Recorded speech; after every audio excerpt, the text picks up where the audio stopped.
Hello दोस्तों, स्वागत है आपको अपने YouTube channel learn with Kamlesh Gupta. आइए आज हम चर्चा करते हैं सौर मंडल के ग्रहों के विषय में और ग्रहों की स्थिति, ग्रहों की विशेषता क्या है, किस ग्रह की क्या विशेषता है, परीक्षा में आपसे कैसे प्रश्न पूछे जाते हैं, ये सारे बिंदुओं को सम्मिलित करते हुए आज का चर्चा शुरू करने वाले हैं।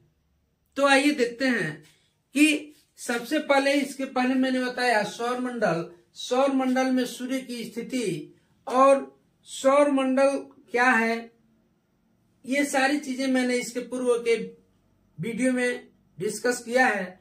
आज मैं आपके बीच चर्चा करूंगा ग्रहों के विषय में। इस सौर मंडल के 8 ग्रह हैं, वह परिक्रमा करते हैं और 8 ग्रहों का नाम, जैसा कि बढ़ते क्रम में पहले नंबर पे सबसे नजदीक का ग्रह बुध, शुक्र, पृथ्वी, मंगल, बृहस्पति, शनि, अरुण और वरुण, ये 8 ग्रह हैं जो सूर्य के सौर मंडल के ये सदस्य हैं। अब इन ग्रहों की स्थिति देखते हैं। तो सबसे पहला हम इधर से चालू करते हैं। पहला नंबर का ग्रह बुध, और बुध को देखते हैं कि बुध ग्रह का क्या विशेषता है और बुध ग्रह से आपसे परीक्षा में कैसे क्वेश्चन पूछे जाते हैं। तो आप देखते हैं सबसे पहले ये बुध, और बुध की जब बात करें तो आप इस आकृति को देख करके भी आप जानेंगे कि यह बुध ग्रह सूर्य का सबसे नजदीक का ग्रह है। और साथ ही साथ इसका एक और विशेषता है कि बुध ग्रह सबसे हल्का ग्रह है, यह सबसे छोटा ग्रह भी है। और इसके पास जब हम उपग्रहों की चर्चा करें तो इसके पास कोई उपग्रह नहीं है, उपग्रह इसके पास नहीं है। और हम बात करते हैं कि इसका क्या क्वालिटी है, तो इसका एक विशेष गुण है, विशिष्ट गुण यह है कि इसके पास चुंबकीय क्षेत्र है, और चुंबकीय क्षेत्रों का होना इसके विशिष्ट गुणों को दिखाता है। साथ ही साथ एक चीज और देखेंगे आप, ये सूर्य के सबसे नजदीक है तो यह परिक्रमा भी आपका सबसे पहले कर लेगा, यानी यह सबसे कम समय में सूर्य का परिक्रमा कर लेगा, या परिक्रमण गति इसकी सबसे कम है, यानी कम समय में अपना यह क्या करता है, सूर्य का परिक्रमा कर लेता है। और ये सूर्य के नजदीक है, लेकिन यहाँ का जो टेम्परेचर है, ताप है, वह दिन और रात में बहुत अंतर है। 600 डिग्री सेल्सियस का अंतर पाया जाता है, यानी दिन में टेम्परेचर 427 डिग्री सेल्सियस हो जाता है, और जबकि रात में वही टेम्परेचर -173 डिग्री सेल्सियस तक हो जाता है। तो आपसे परीक्षा में ये पूछा जाता है कि सबसे ज्यादा तापांतर किस ग्रह की है, तो सबसे ज्यादा तापांतर इस ग्रह की है, बुध की। यानी बुध सबसे कम समय में क्या करता है, परिक्रमा कर लेता है। क्यों? क्योंकि यह सूर्य के सबसे नजदीक है, तो इसका जो वृत्तीय कक्ष होगा यह छोटा ही होगा। बुध का जो परिक्रमण अवधि है वह है 88 दिन। 88 दिन में यह सूर्य का क्या करता है, एक परिक्रमा पूरा कर लेता है। अब आइए अगला ग्रह की बात करते हैं। अगला ग्रह है जो कि आप इसमें देख रहे हैं कि सूर्य से बुध के बाद से दूसरे नंबर का नजदीक का ग्रह है शुक्र। और शुक्र को अंग्रेजी, देखिए इन ग्रहों का अंग्रेजी नाम भी जानना बहुत जरूरी है। क्यों? क्योंकि परीक्षा में कई बार हिंदी नाम न दे करके अंग्रेजी नाम दे देता है, जिससे कई लोग कंफ्यूज हो जाते हैं। तो शुक्र को वेनस कहते हैं, इंग्लिश में वेनस। और वेनस इसका क्या विशेषता है, तो इसका विशेषता ये है कि यह पृथ्वी के जैसा ही है, और इसीलिए इसको पृथ्वी की बहन कही जाती है। यानी पूछा जाता है प्रश्न में कि पृथ्वी की बहन किस ग्रह को कहा जाता है, पृथ्वी की भगनी किस ग्रह को कहा जाता है। तो यह है कि पृथ्वी की भगनी है भी शुक्र को कहा जाता है, पृथ्वी की बहन कहा जाता है, साँझ का तारा कहा जाता है, भोर का तारा कहा जाता है। ये इसको कहा जाता है शुक्र ग्रह को। अब रही बात कि शुक्र ग्रह का परिक्रमण काल कितना है, परिक्रमण अवधि कितनी है, तो यह 255 दिन। 255 दिन में एक चक्कर यह सूर्य का पूरा करता है। एक इसकी और विशेषता है, इसका ये विशेषता है कि पृथ्वी का सबसे निकटतम ग्रह है, सबसे चमकीला ग्रह है और गर्म ग्रह है। बात करते हैं कि इसके उपग्रहों की संख्या कितनी है। तो इसके उपग्रहों की संख्या 0, यानी इसके पास भी कोई उपग्रह नहीं है। आप देखते हैं बुध के पास भी नहीं है और शुक्र के पास भी कोई उपग्रह नहीं है। आइए अब बात करते हैं अगला ग्रह पृथ्वी। पृथ्वी जहां हम रहते हैं, और यह पृथ्वी एक ऐसा ग्रह है सौरमंडल का जहां पर जीवन है। और बात करते हैं इसका कि पृथ्वी का सूर्य के हिसाब से, दूरी के हिसाब से देखा जाए तो तीसरे नंबर का ग्रह है, जबकि आकार के हिसाब से देखा जाए तो यह 5वें नंबर का ग्रह है। और मित्रों, बात की जाए कि सौरमंडल का यह इकलौता ग्रह है जहां पे क्या है, जीवन है। और सूर्य भी सूर्य का परिक्रमा, यह भी पृथ्वी भी अपना इसके वृत्ताकार कक्ष में परिक्रमा करती है। अतः परिक्रमण काल जो होता है, परिक्रमण दिवस, वह कितने समय का होता है? वह होता है 365 से 1/4 दिन, यानी 365 दिन और 6 घंटे में यह क्या करती है, इसका परिक्रमण गति करती है, यानी सूर्य का चक्कर लगाती है। साथ ही साथ यह अपने अक्ष पर घूर्णन गति जो करती है वह 24 घंटे का होता है, यानी 24 घंटे में अपने अक्ष पे एक चक्कर लगा लेती है।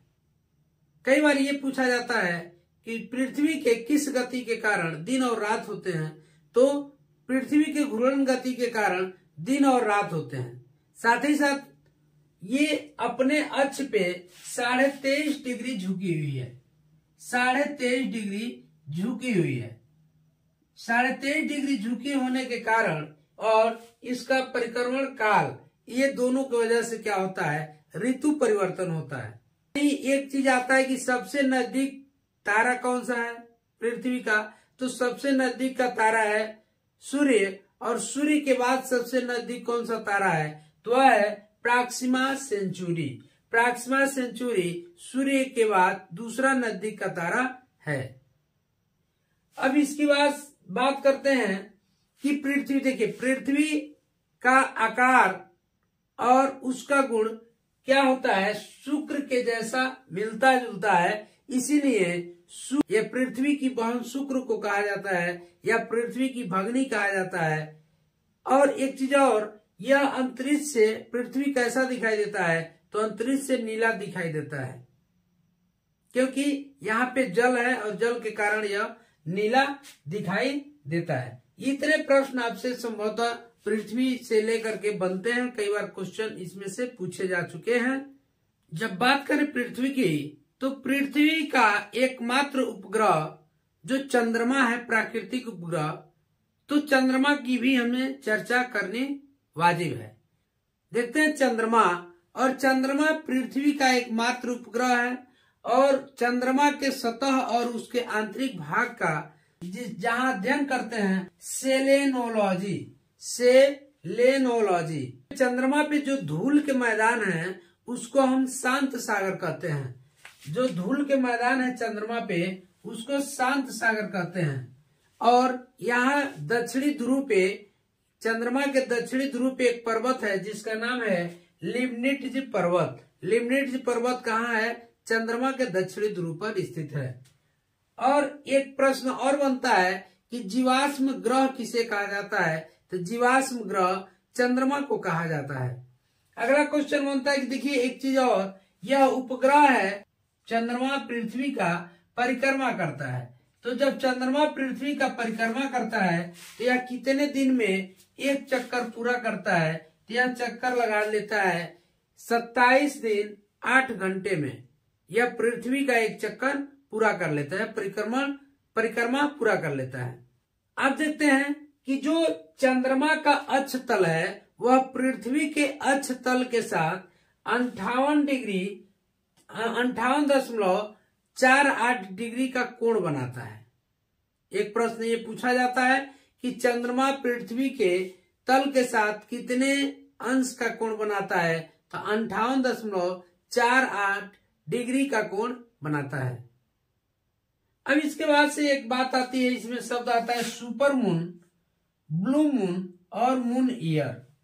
सुपर मून का किसे कहते हैं, यानी जब चंद्रमा पृथ्वी का परिक्रमा कर रहा होता है, तो जब सबसे नजदीक जिस समय पे आता है उसी को हम सुपर मून कहते हैं। यानी उस समय क्या होता है, चंद्रमा का आकार थोड़ा बड़ा दिखाई देने लगता है। और इसके बाद से आया ब्लू मून। ब्लू मून किसे कहते हैं, यानी एक महीने में कभी कभी 2 पूर्णिमाएं लग जाएं, तो उस स्थिति में दूसरे पूर्णिमा को हम ब्लू मून कहते हैं। और आगे आता है मून ईयर। तो मून ईयर इसे कहते हैं कि जब वर्ष में 2 या 2 से ज्यादा बार ब्लू मून दिखाई दे, तब उस वर्ष को हम मून ईयर कहते हैं। आइए अब अगला ग्रह का बात करते हैं। अगला ग्रह देखते हैं आप मंगल, यानी ये बुध, शुक्र, पृथ्वी और चंद्रमा। चंद्रमा के बाद से हम पढ़ेंगे मंगल। मंगल क्या है, मंगल ग्रह की विशेषता ये है कि मंगल ग्रह लाल दिखाई देता है, यानी लाल है, जिसे लाल ग्रह भी कहते हैं। क्यों, कारण ये है कि यहाँ पे आयरन ऑक्साइड के कारण यह ग्रह लाल दिखाई देता है। इसका जो कक्षा तली है वह 25 डिग्री कोण पर झुका हुआ है, जो पृथ्वी के समान ही ये भी झुका हुआ है। साथ ही साथ पृथ्वी के समान, जैसे पृथ्वी 24 घंटे में अपने जगह पे क्या करती है, घूर्णन गति कर लेती है, ऐसे ही अभी 24 घंटे के अंदर अपना घूर्णन गति पूरा कर लेता है। और बात करें इसके उपग्रह की, तो इसके पास 2 उपग्रह हैं, फोबोस और डीमोस। इसके 2 उपग्रह हैं, फोबोस और डीमोस। साथ ही साथ यह सूर्य की परिक्रमा कितने दिन में पूरा करता है, तो सूर्य की परिक्रमा यह 687 दिनों में पूरा करता है, यानी एक चक्कर लगाने में इसको 687 दिन लग जाते हैं। और सबसे इम्पोर्टेंट प्रश्न इसमें यह बनता है कि पूरे ब्रह्मांड में सबसे बड़ा ज्वालामुखी कहाँ है, तो पूरे ब्रह्मांड में सबसे बड़ा ज्वालामुखी इसी मंगल ग्रह पे है, जिसका नाम है ओलिपस मेसी। और बात किया जाए तो सबसे ऊंचा पर्वत भी इसी ग्रह पे है, जिसका नाम है निक्स ओलंपिया। यह एवरेस्ट पर्वत से 3 गुना ऊंचा है। अब बात करते हैं मंगल ग्रह के बाद, ये आपको दिख रहा है एक पेटी, जिसको हम क्षुद्र ग्रह की पेटी या उल्का पिंड की पेटी कहते हैं। अब देखेंगे इसके पीछे क्षुद्र ग्रहों की पेटी है, मंगल और बृहस्पति के बीच में। मंगल और बृहस्पति के बीच में ये क्षुद्र ग्रह है, और ये क्षुद्र ग्रहों से के अतिरिक्त एक उल्का, बात आती है एक उल्का की और उल्का पिंड की।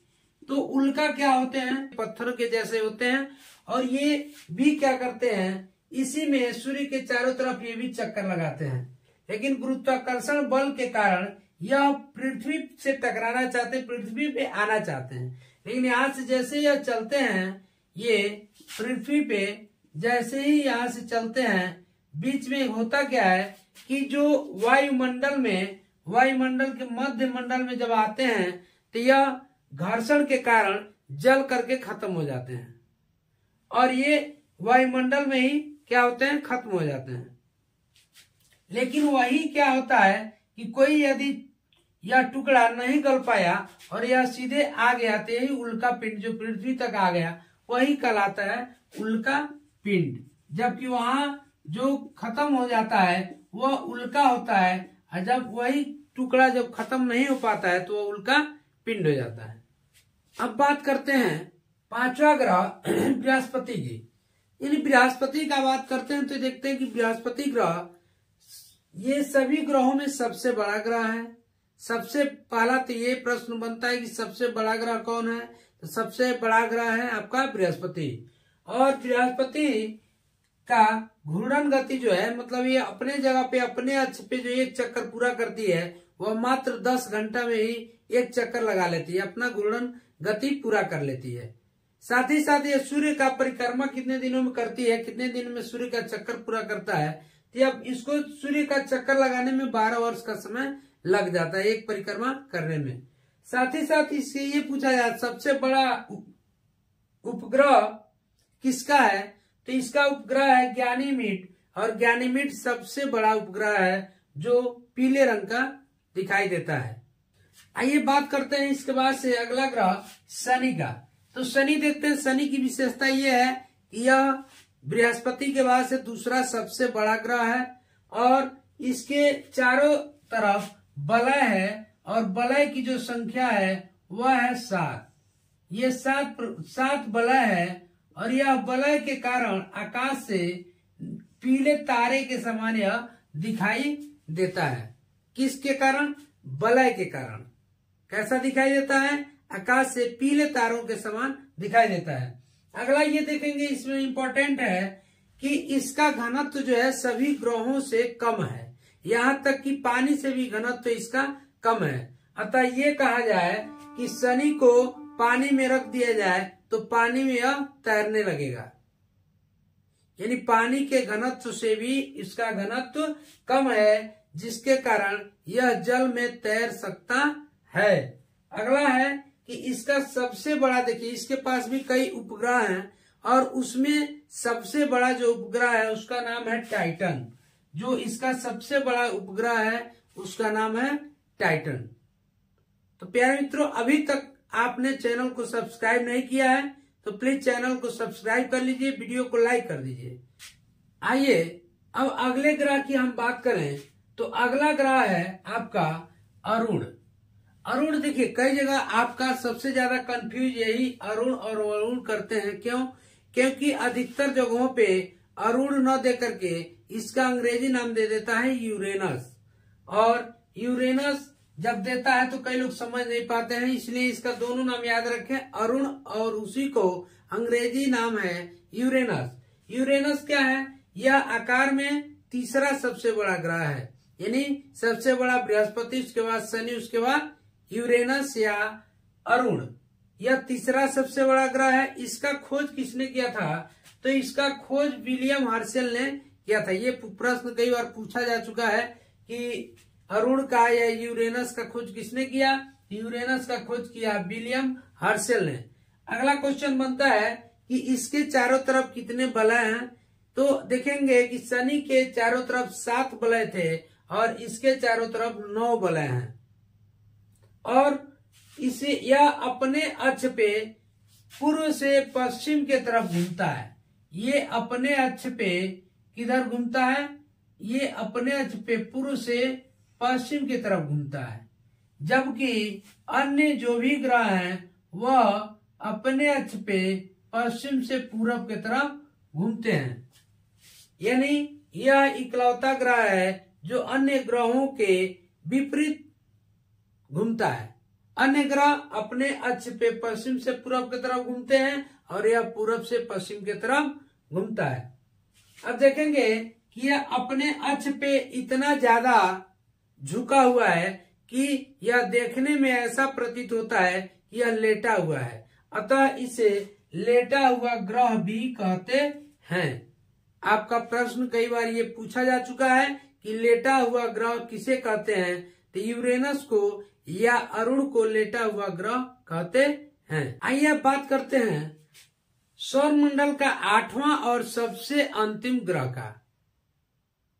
अब ये है वरुण, जिसको हम अंग्रेजी में नेपच्यून कहते हैं, और अधिकतर जगहों पे नेपच्यून भी आता है, तो नेपच्यून या वरुण एक ही है।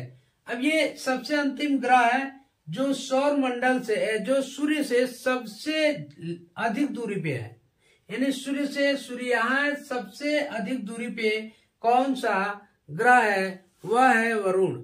और सबसे अधिक दूरी होने के कारण इसका जो कक्ष बनेगा वृत्ताकार वो सबसे लंबा होगा, और सबसे लंबा वृत्ताकार कक्ष होने के कारण सबसे ज्यादा समय यदि परिक्रमा में लगेगा तो वरुण का ही लगेगा।